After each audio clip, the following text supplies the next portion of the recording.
July 10th.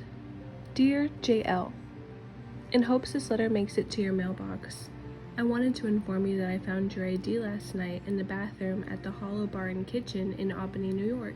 Then again, now that I think about it, by the time this letter makes its way, you may have already sent for a replacement. I am sure you may find this request strange, but considering just for a moment you are in unfortunate despair and have not been able to replace it, or would simply like your ID card back, please respond to this letter. I'd like to ensure it is sent back to its intended owner. Inside this envelope you can find a stamp. I wanted to make your response as effortless as possible. I ask that you confirm your name as it appears on your ID. If you are who I hope, JL should make sense. Sincerely, Genuine Mind. July 17th. Hi there, Genuine Mind.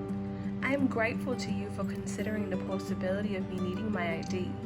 Funny story, I was in Albany for the weekend and hadn't noticed I misplaced my ID until it was time to board the plane. You can imagine the struggle I had trying to get cleared without it. Interesting sign-off name, by the way. One must know, to request that I state my name, why not share your name? Your real name, that is. Unless your parents got extra creative with it. Sorry for not thanking you sooner, I just had to ask. I do thank you for taking the time to reach out. It's not too often I receive anything in the mail other than bills. Getting this letter was most refreshing and appreciated. Not to mention, most people would have kept lost items for themselves or handed them into a locker, feeling overly proud of themselves. I have got to say, this has been the highlight of my week. I may even post about it on Facebook later. Kidding, mostly. While reading your letter, I thought, this person seems both serious and quirky. Serious people tend to make me laugh, and I love to laugh. Something about all this makes me want to know about you more, if that's okay. For starters, what's your name? How was your time at the Hollow Bar? And just for shits, is this the first letter you sent regarding lost and found paraphernalia, or has there been others? You were so thoughtful to leave me with the stamp, so inside your envelope you will find another. You are not the only one who could replace things. JL stands for Jaded Lemons. July 23rd. Salutations, Jaded Lemons. I was a bit surprised to check the mailbox this afternoon to find a letter at all. As you mentioned, it seems communication via mail is not performed much these days, so I've got to say, I don't think I was expecting to hear back from you for that very reason. I'm not sure I viewed myself as serious or quirky. New one. You shared you enjoy laughing, while I probably don't laugh enough. However, this I don't easily share. Reading your letter had me smirking like a schoolgirl. Share this with no one. I am happy to know you made it back home safely. I attended a work thing at the Hollow. Work things aren't much of my thing personally. And an even funnier story, I went to the bathroom to hide when I found your ID card. To answer your question, this is the first time I have had a pen pal experience, let alone found an ID and chose to write a stranger about it, leaving you with another stamp and a couple of questions. To share my name with you, please share what your name is with me. Do you not care to have your ID card sent back?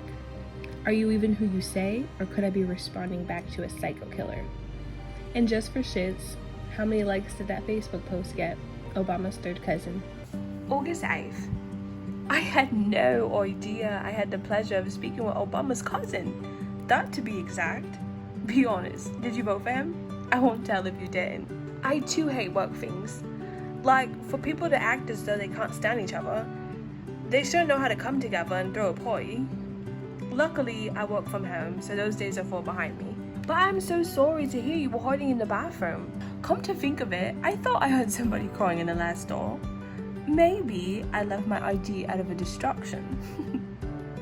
I did not take this to Facebook. I thought it would be nice to keep such joy between the letters we share forth and back. Even though I too could be writing a serial killer. Before I close out, I was in Albany last month celebrating my birthday. If you take another peek at my ID, you will see it expired June 8th. So, it's not that I don't want my stuff back, but there's just no need for it now. I have submitted my inquiry for a replacement with the DMV, but sharing that in my first letter could have ended this pen palship quicker than I would have liked. Is that super corny to admit? I will be back in Albany on August 18th. But for shits, assuming this letter makes it back to you in time and it's not too bizarre, would you like to meet me there? To further convince you, you will not find another stamp inside your envelope. I know you must be waiting for me to answer your burning question, but I'd like to introduce myself in person if that's alright. And, assuming I was a killer, even though I am not, there will be on-site security, so you should be safe. Hopefully. Just kidding. Taking into consideration I don't have your number, or know what you look like, I will show up in a chicken suit, which will be embarrassing if you don't come, but my hope is that you do. Chick-fil-A mascot. August 24th. Bonjour, Chick-fil-A mascot. I don't like to brag about my relationship with the president. Once people find out, they treat me different. I don't typically attend work events, but we were throwing a retirement party for my supervisor, which also happens to be my father. I didn't want to look like the asshole by not showing up, so I went. That said, it was most definitely me you heard crying in the bathroom. Overstimulation is real. After taking another look at your ID, I see now it is indeed expired, just like you said. The joke is on me for overlooking it, but had I noticed it, I would have probably missed out on this randomly satisfying and exciting experience with you, whose name I still don't know. I've got to say, I don't know what's bolder of you, not confirming your name or inviting me out without even knowing my name. I should note this sort of thing is out of my comfort zone. I am not super social, nor am I outgoing, but with you, it seems to come out of me naturally. That said, I would love to meet you at the Hollow, but only if I can accompany your chicken suit with my farmer suit. This will otherwise be very embarrassing for me if you don't show dressed in feathers as promised. I will send this letter in the mail after we meet, just in case you are indeed a psycho killer. My hope is that you're not. So, just for shits, I would like to leave you with my email, darlingquails@outlook.com. Maybe now we can graduate from pen pals to emails? P.S. No stamp?